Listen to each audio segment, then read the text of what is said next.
Off to Porto, May 31st, 2024. It's about 97 degrees today. Song of the Day, Dance with Everybody by Drew Holcomb and the Neighbors and the National Park.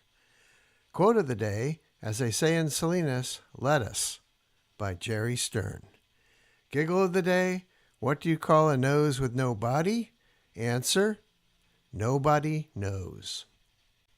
Today we will be leaving from Tomar on the train to Porto.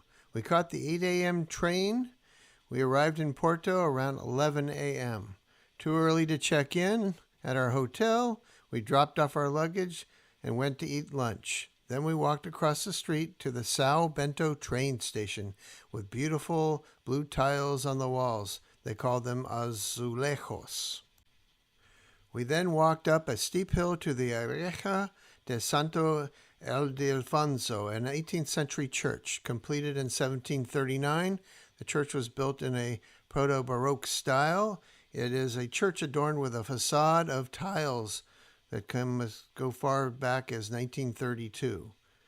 After checking in at the hotel, a former palace, we walked past the Clerigos, the church and tower, and visited the famous Livraria Leo y Hermeo, commonly known as the Lelo bookstore.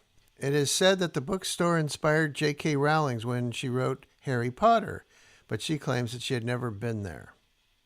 We then walked over to the Igreja do Carmo. The Carmo and Carmelitas churches look like the biggest church in the city. In fact, they are two churches separated by one of the world's narrowest houses. This house was built to make all contact between the nuns and the monks impossible. If you look closer, you'll find the Carmo Church on the right and Carmelitas on the left, with the smallest building in Porto in between. The Clerigos Church is a Baroque church. Its 75-meter tall bell tower, the Torre dos Clerigos, can be seen from various points of the city. Outside the Clerigos Church, we sipped gin and tonics and watched Zach scale the Tower of Clerigos, or, as they say, the terror of it all, in 3.5 minutes, about 250 steps.